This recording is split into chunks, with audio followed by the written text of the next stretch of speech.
Mira, importante destacar que Angela Merkel lleva al frente del gobierno alemán 16 años.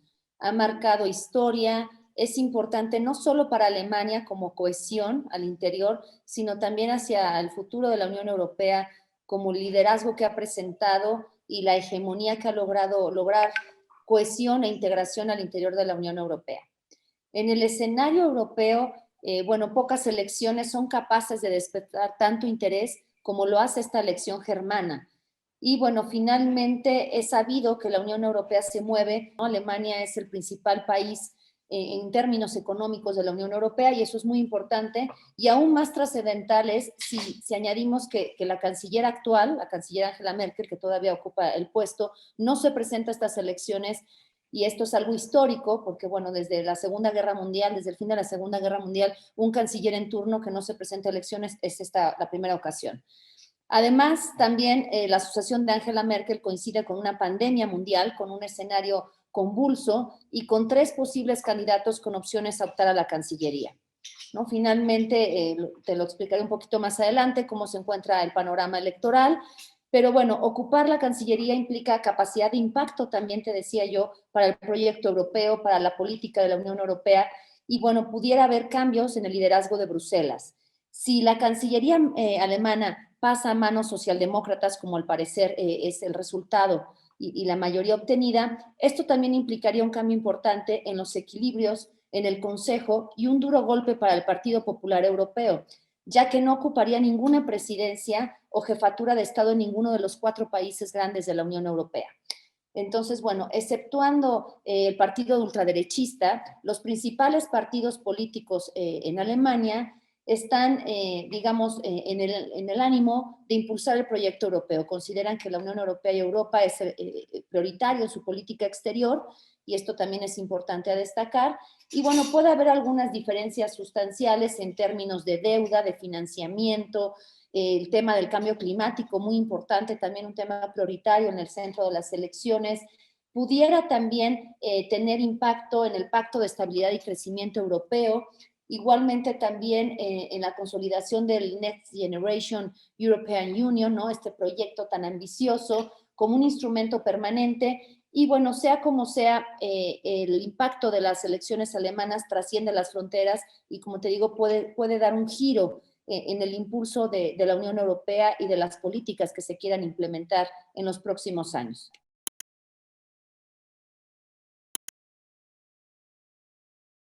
Mira, el sistema parlamentario alemán, la elección, al tener este sistema parlamentario, los alemanes no votan directamente por el partido, sino lo que hacen, no votan por el candidato, sino más bien por un partido. El partido mayoritario es el que se elige el candidato que presenta, ¿no? Digamos, a las elecciones. Y bueno, en Alemania, como te digo, el cargo de canciller no se elige de manera directa, sino que el Bundestag, el Parlamento, la Cámara Baja, es quien elige el candidato ganador, después de formar gobierno. Pudiera presentarse que actualmente, por el escenario tan cerrado y que todavía tenemos incertidumbre de quién ocupará la Cancillería, que Angela Merkel siga en el puesto por semanas o inclusive meses, como ocurrió en el año 2017. Entonces, también esto es importante a ser considerado.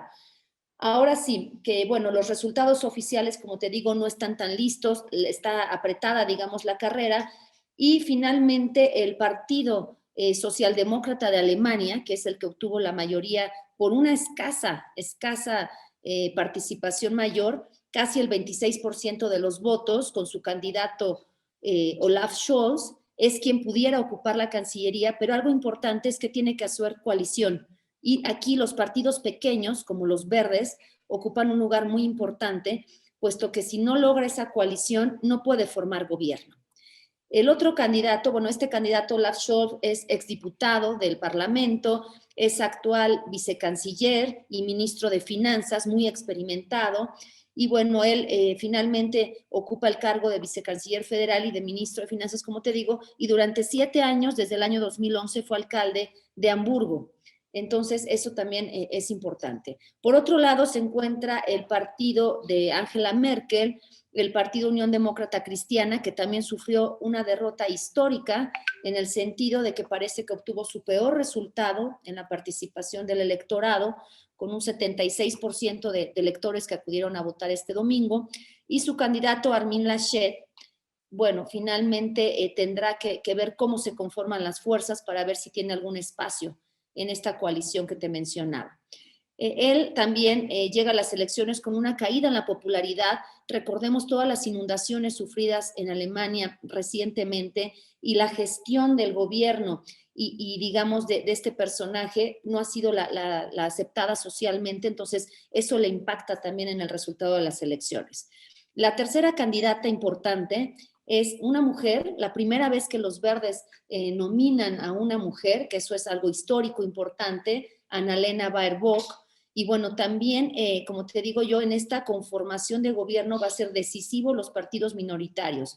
Algo histórico que se puede presentar en Alemania también es que la coalición, en lugar de ser dos partidos, como lo fue con Angela Merkel, ahora sean tres partidos los que se integren, se unen para poder formar gobierno y para poder tener esta mayoría en el Parlamento.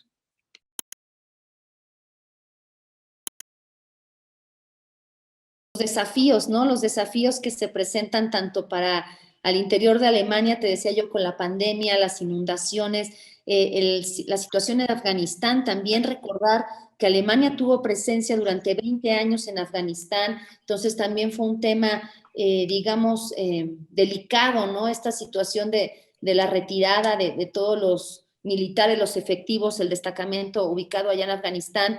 Esto pues le ha costado a los contribuyentes alemanes unos 12.500 millones de euros, no es nada despreciable la participación alemana en Afganistán. Entonces hay grandes desafíos de cómo lograr contrapeso, cómo integrar y tener cohesión. Algo también interesante es que el nuevo Parlamento, el nuevo Bundestag alemán, tendrá un número récord de miembros según el resultado final y preliminar de estas elecciones que hemos podido seguir. Bueno, pues el Parlamento tendrá 735 miembros y actualmente contaba con 709. Entonces hay enormes retos que solo podrán abordarse de manera conjunta con los partidos pequeños, que es lo que te decía yo, que también es algo clave, que ahora los partidos pequeños en estas coaliciones posibles, tanto los liberales como los verdes, pudieran hacer la diferencia de mandato y sin ellos no va a ser posible funcionar, no va a ser posible formar gobierno ni esta coalición requerida y necesaria. Entonces, habrá que seguir esta situación. Podremos tener a Angela Merkel durante meses todavía hasta que se logre estos consensos, porque, bueno, finalmente, tanto los verdes y liberales que tendrán que dar el apoyo al Partido Socialdemócrata, pues no va a ser algo sencillo y le costará caro también al partido ceder, ¿no? En esta situación para poder tenerlos de su lado y poder lograr esa coalición necesaria.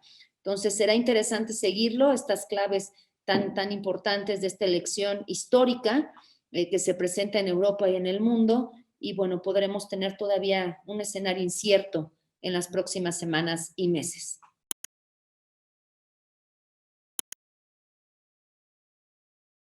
Finalmente, el Partido Socialdemócrata, que como te digo, parece ser que va a estar encabezando este gobierno de coalición, tiene y está más inclinado hacia una solidaridad financiera con Europa, con la Unión Europea.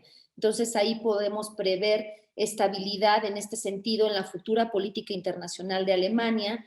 También en materia de migración y de integración, la inmigración, recordemos que también Alemania tiene esta cuestión, ¿no? De ser un país que recibe muchos migrantes del interior de Europa.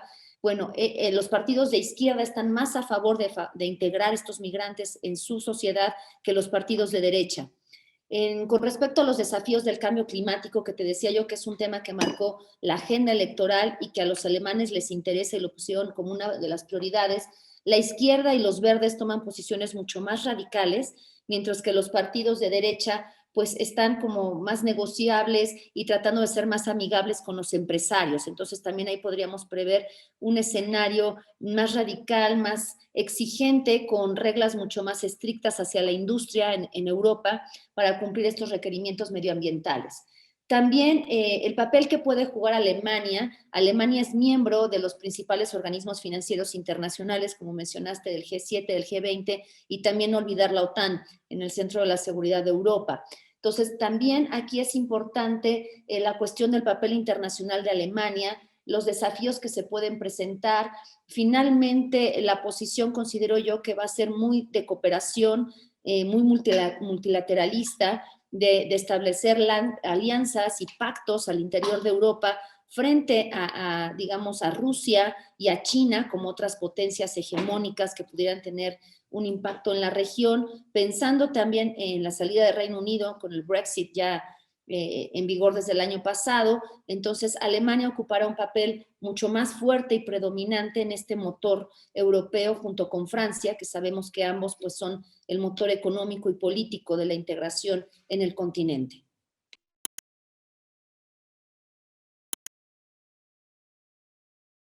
Definitivamente la Unión Europea tiene que tener una mayor presencia en América Latina, hacer un contrapeso a la presencia de China, que ya ha mostrado interés y ya tiene proyectos encaminados en la región.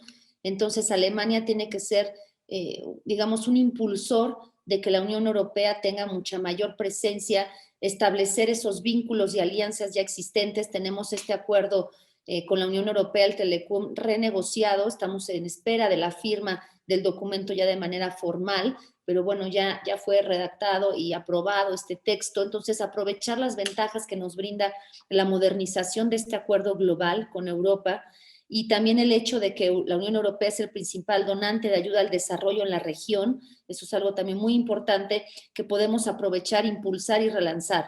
La Unión Europea como el principal, digamos, motor económico de Europa, la cuarta economía del mundo, puede establecer nexos y lazos con la región mucho más fuertes, y considero yo que con este gobierno pudiera ser la oportunidad para poner a América Latina en el centro de la ecuación de Europa y digamos, hacer ese contrapeso a Estados Unidos y a China, porque bueno, sabemos que con la administración del presidente Trump, Estados Unidos volteó un poco más a otras regiones, descuidó un poco la región de América Latina, pero ahora con los demócratas y Joe Biden en el poder, pues pudiera haber un mayor acercamiento.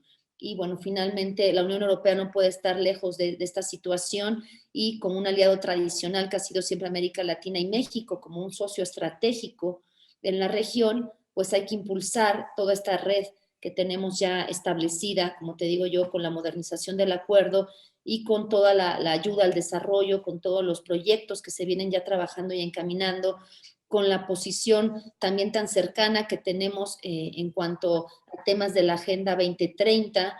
Entonces, bueno, finalmente aprovechar también que México ocupa ahora un asiento no permanente del Consejo de Seguridad de Naciones Unidas y que estamos con una presencia y una voz en foros internacionales, que esto pues también pudiera acercarnos mucho más a potencias como es Alemania y en el caso comunitario a la Unión Europea.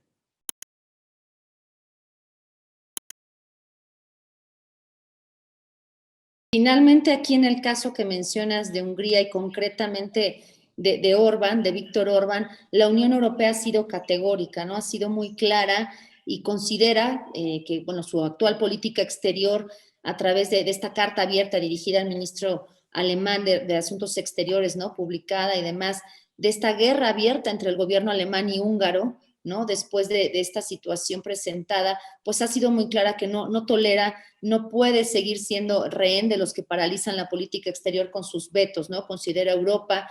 Y bueno, finalmente también la Unión Europea y sobre todo Alemania ha considerado que pues se está jugando con la cuestión europea tanto a corto como a largo plazo.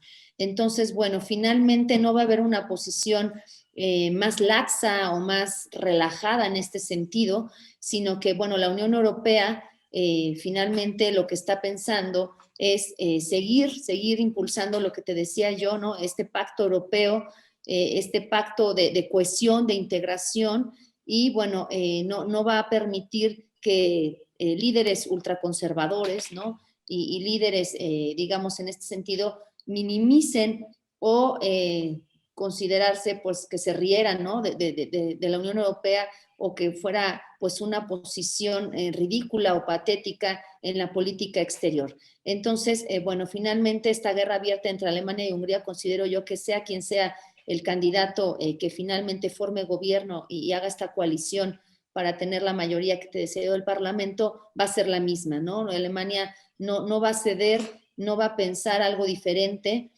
También, bueno, el problema de la unanimidad, ¿no? La cuestión de fondo es el sistema de toma de decisiones en la Unión Europea en el ámbito de política exterior, porque, bueno, recordemos el artículo 31 del Tratado de Funcionamiento de la Unión Europea, en el que dice que pues todo este tipo de cuestiones de política exterior se fijan por la unanimidad en la toma de decisiones relativas a este ámbito.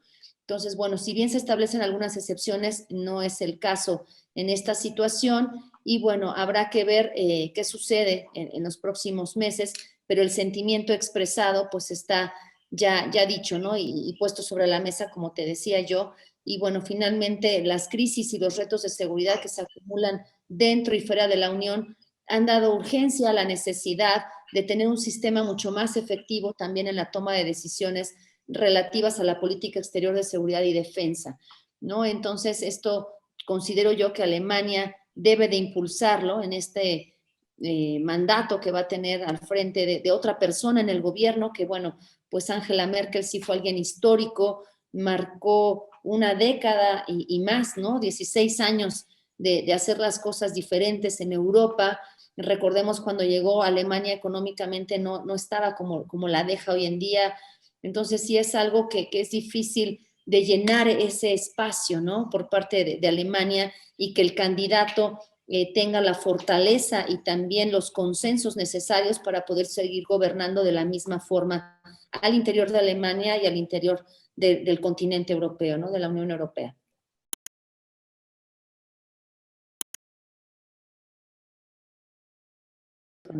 Sí, finalmente te decía yo, el tema con Ucrania es un tema candente con Rusia. Rusia, si bien tiene intereses en Europa y lo ve también como un socio comercial, pues tiene otras, digamos, prioridades en su zona de influencia en la región, no solo Ucrania, Afganistán, toda la cuenca del Cáucaso, con estos gasoductos de los cuales pues alimenta Europa, sobre todo de cara al invierno, ¿no? Que ya se acerca. Entonces, la posición de Alemania dentro del escenario europeo, pues debe ser de hacer este contrapeso, de presentar una postura sólida, fuerte, unida, integrada, de una sola voz de Europa hacia el exterior, y en este caso hacia Rusia, en una situación pues que ha generado tanta disparidad, ¿no? de posiciones por el caso de Ucrania, ¿no? Como lo mencionas de manera concreta, que pues es un tema muy difícil de tocar para los rusos porque no lo permiten, ¿no? Lo consideran un tema de política interna, y para Europa pues lo consideran una situación de violación a derechos humanos y otro tipo de violaciones. Recordemos que Europa es cuna de la Declaración de los Derechos del Hombre, de los Derechos Humanos. Entonces nunca va a ceder, aquí no va a haber, digamos, un punto de encuentro o de concordancia entre la Unión Europea y Rusia respecto, por ejemplo, al caso de Ucrania que me mencionas tú, ¿no? Entonces es importante que Europa se presente unida, se presente integrada con este proyecto que te mencionaba yo, Next Generation, ¿no? De una Europa de cara al exterior renovada, fortalecida, a pesar de la salida de uno de sus miembros, ¿no? De Reino Unido, que también eso pues los euroscépticos lo cuestionaron, ¿no? Como hacia dónde se dirige la integración europea, pero bueno, finalmente Europa sigue siendo un polo de desarrollo económico, político, tiene voz en organismos internacionales, y en el caso de Rusia no debe ser la excepción, ¿no? Manejarse digamos, consolidar esta posición de cara al futuro de las relaciones entre Unión Europea y Rusia.